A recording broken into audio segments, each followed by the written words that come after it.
Hi everyone, स्वागत है एक नई वीडियो में।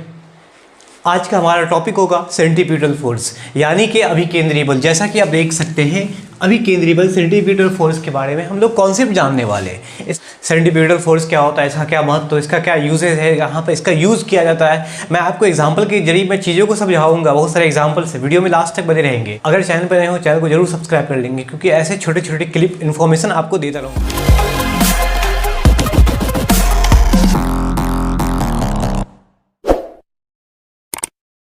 हाँ, तो देखो कॉन्सेप्ट ये है कि जब कोई पिंड है ना, कोई ऑब्जेक्ट है आर त्रिज्या वाले किसी पथ वृत्तीय पथ पर गति करता है ना, कोई बॉडी है एक सर्कुलर पाथ जिसका रेडियस आर है, उसमें मूव करता है, तो सवाल ये है कि पिंड पर वृत्त के केंद्र की ओर एक बल काम करता है ना, उस पिंड पर केंद्र की ओर एक फोर्स काम करेगा उस वृत्ताकार पथ पर, उस सर्कुलर पर पाथ पर।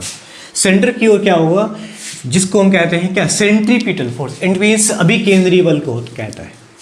एग्जाम्पल में समझाता हूं आपको। देखो, वैसे पूरा वृत्ताकार तो नहीं होगा, मान लो वृत्ताकार है, ठीक है। यहाँ एक केंद्र है, चलो थोड़ा सा गंदा है, बना दो, मैं साफ बना दूं एक बार। मैं एग्जाम्पल दिखाऊंगा, आपको समझ में आ जाएगा। यहाँ केंद्र वृत्ताकार पथ है, कोई वस्तु यहाँ पर है, ठीक है। अगर कोई भी वस्तु ऑब्जेक्ट अगर वृत्ताकार पथ पर घूम रहा है तो इसका एक ही कारण हो सकता है, वो है बल सेंट्रीपिटल फोर्स। इसी के कारण वो होता है। देखो, अगर मैं एक पत्थर को रस्सी के सहारे यहाँ बांध लेता हूँ, कोई भी एग्जाम्पल हो सकता है, मैं चीज़ों को समझाऊंगा लास्ट तक। चाहे वो पृथ्वी सूरज की चारों ओर परिक्रमा कर रहा हो, या उपग्रह किसी ग्रह की परिक्रमा कर रहा हो, इलेक्ट्रॉन एक निश्चित कक्षा में कब चक्कर लगा रहा हो, या हम कह सकते हैं कि हम वृत्ताकार पथ पे गाड़ी चलाते हैं, वाहन चलाते हैं, तो फिर वहाँ उस टाइम पे क्या कॉन्सेप्ट होगा। देखो क्या होता है कि अगर पत्थर को एक रस्सी के सहारे बांध लिया जाए, अगर उसको मैं घुमाता हूँ, इसका मतलब ये होगा कि इसके पास एक तनन बल होगा। उसमें एक तनन का मतलब क्या होगा, खिंचाव बल काम करेगा किसमें, पत्थर में, ये रस्सी में एक तनाव महसूस होगा ना, तनाव फील होगा। उसी तनाव को बोलते हैं क्या, वो तनाव बल किसकी वजह से मिल रहा है, अभिकेंद्रीय बल की वजह से मिल रहा है ना। वो अभिकेंद्रीय बल की वजह से मिल रहा है। और अभिकेंद्रीय बल का डायरेक्शन क्या होगा, टुवार्ड्स सेंटर की ओर, केंद्र की ओर होगा। अब वृत्ताकार पथ पे घूम रहे कोई भी ऑब्जेक्ट की गति है, वो तो है कि वृत्तीय गति होगा, लेकिन उसका डायरेक्शन क्या होगा, उसका डायरेक्शन ये होगा। अगर वो बस यहाँ पहुँच गया तो उसका डायरेक्शन ये होगा, अगर यहाँ पहुँच गया तो इसका डायरेक्शन मतलब टुवार्ड्स टेंजेंट, स्पर्श रेखा की ओर डायरेक्शन होगा, उसका दिशा होगा। यहाँ पहुँच गया तो दिशा यहाँ हो जाएगा, अगरचे यहाँ पहुँचा है तो दिशा ये हो जाएगा, इस तरह से हो जाएगा। तो पत्थर को बांधकर अगर हम उसको घुमाते हैं, इसका मतलब है कि पत्थर में तनन बल काम करता है। वो तनन बल एक तरह का क्या है, उस टाइम पर अभिकेंद्रीय बल है। आप चीज़ों को समझ सकते हो और इजीली मैं दिखाता हूँ। तो हमारे पास कुछ एग्जाम्पल है। रिवॉल्विंग स्टोन वाइंडेड विथ रोप। एक स्टोन को रस्सी के सहारे बांध लिया और घुमा रहा हूँ। देखो यहाँ पे एक बंदा घुमा रहा है, यहाँ सेंटर हो गया उसका, ठीक है। यहाँ पे एक स्टोन बंधा हुआ है, पत्थर है, लाइक कुछ भी मान लो, ठीक है। उसको घुमाएंगे, उसका डायरेक्शन ये है, ठीक है, ये डायरेक्शन में घूम रहा है। देखो घूमने का डायरेक्शन तो ये होगा, लेकिन उसमें वेग की गति क्या होगा, वो ये होगा। पाथ ऑफ इनर्शिया भी कहते हैं उसको। इस पॉइंट पे ये पहुंचेगा तो इसका इनर्शिया यहाँ हो जाएगा, इस पॉइंट पे पहुंचेगा तो फिर यहाँ हो जाएगा, अलग अलग डायरेक्शन हो जाएगा उसका, है ना। डायरेक्शन उसके टेंजेंशियल होता है। अब इसमें एक तनाव बल काम कर रहा है, इसकी वजह से वो सेंट्रीपिटल फोर्स प्रदान कर रहा है। हाँ, एक और फोर्स होता है, मैंने बताया था कि एक सेंट्रीफ्यूगल फोर्स है, इसकी वजह से चीज़ें उसको बैलेंस करने का काम कर रहा है। तो खैर वो कॉन्सेप्ट पहले समझना बाद में है, हमें जानना है सेंट्रीपिटल फोर्स। अगर इसको छोड़ दिया जाए, जैसे मैं आपको करके दिखा रहा हूँ, मेरे पास एक रस्सी है, लाइक मेटल का एक रिबन, यहाँ एक छोटे से डब्बे को मैंने अच्छी तरह से बांध लिया। अब ये खुलने वाला नहीं है। देखो इसको एक सर्कुलर पाथ पे मैं घुमाने वाला हूँ। अभी तो ये पूरी तरह से रोटेट कर रहा है, अचानक से मैं छोड़ दूँगा, हमने क्या, तनाव बल इसमें जो है वो ख़त्म कर दिया है। इसका मतलब अभी केंद्रीय बल भी वो समाप्त हो गया, क्योंकि तनाव बल सेंट्रीपिटल फोर्स ही था। ऐसे ही होता है, ठीक है। चलिए कुछ और एग्जाम्पल से मैं चीज़ों को समझता हूँ एग्जाम्पल के जरिए। फुली रोटेशन दिखा रहा, ब्लैक होल दिख रहा होगा, लेकिन है भी नहीं। देखिए यहाँ सन है, सन के ऑर्बिट में अर्थ रिवॉल्व कर रहा है, ठीक है। तो यहाँ रिवॉल्यूशन जो प्रदान कर रहा है, इसका मतलब है कि इसके पास ग्रेविटेशनल फोर्स जो सन का है वो अर्थ तक काम कर रहा है। वैसे और भी प्लैनेट्स तक काम करेगा, जहाँ तक काम करेगा उसके ऑर्बिट में घूमेगा। कहने का तो वहाँ जो सेंट्रीपिटल फोर्स है, वहाँ जो एक कह सकते हैं अभिकेंद्रीय बल है, वो गुरुत्वाकर्षण बल के बराबर है। या हम कह सकते हैं कि अर्थ के जो चारों ओर घूम रहा है चांद, या किसी भी ग्रह के चारों ओर जो उपग्रह चक्कर लगाता है, इसका मतलब क्या हुआ, एक गुरुत्वाकर्षण बल वहाँ तक काम कर रहा है, तो वो गुरुत्वाकर्षण बल सेंट्रीपिटल फोर्स प्रदान कर रहा है। ठीक है।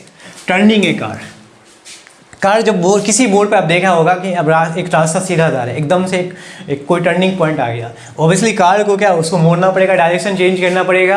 उस टाइम पर क्या होगा, सेंट्रीपिटल फोर्स, क्या वो सेंट्रीपिटल फोर्स, क्या ऐसा भी संभावना हो सकती है ना कि गाड़ी गिरने का चांसेस हो सकता है, पलटने का चांसेस हो सकता है, लेकिन इसका रीज़न ये हुआ कि उस टाइम पर देखा होगा आपने कभी ऑब्जर्व किया कि टर्निंग पॉइंट पर क्या होता है कि कर्व को, हाई स्पीड गाड़ी के लिए कर्व को थोड़ा सा स्लोप कर दे। एग्जाम्पल अच्छा दिख रहा होगा, एक कार टर्न कर रही, ठीक है, ये स्लो ढाल देखो, इसका जो ढाल है ये थीटा बना हुआ है।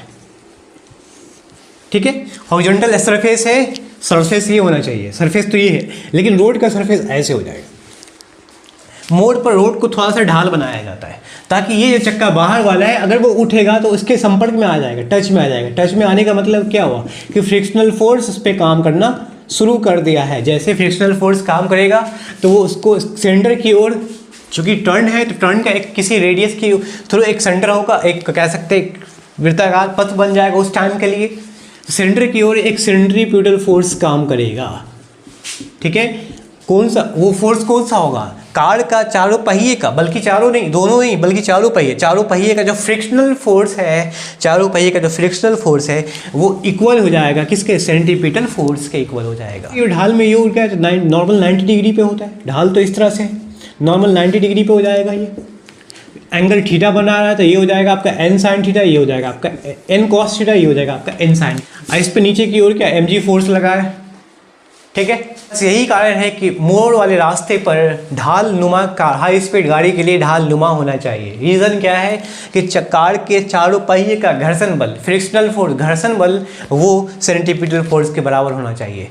क्यों, अगर जब तक घर्षण बल नहीं होगा सेंट्रीपिटल फोर्स में होगा नहीं, हो सकता है वो कुछ भी हो जाए। ठीक है, इसमें भी तो होगा, किसी एटम में इलेक्ट्रॉन इसके ऑर्बिट पे चक्कर लगा रहे हैं तो इसमें भी सेंट्रीपिटल फोर्स। अभी यहाँ पे आपको बताने कमेंट करके फटाफट कि इसमें सेंट्रीपिटल फोर्स किसके बराबर होगा, क्योंकि एक केंद्र की ओर, सेंटर की ओर एक फोर्स काम करता है, तो इसका रीज़न ये इसमें एक ही फोर्स है, वो है अट्रैक्टिव फोर्स। ठीक है, कौन सा फोर्स होगा, अट्रैक्शन फोर्स होगा, फोर्स ऑफ अट्रैक्शन कह सकते हैं, क्योंकि ये प्लस है, न्यूक्लियस में धन आवेशित प्रोटॉन होते हैं, यहाँ इलेक्ट्रॉन चक्कर लगा रहे हैं चारों ओर, तो इसमें जो अट्रैक्शन फोर्स होगा, अट्रैक्टिव फोर्स होगा, वही उसको सेंट्रीपिटल फोर्स प्रदान कर रहा है।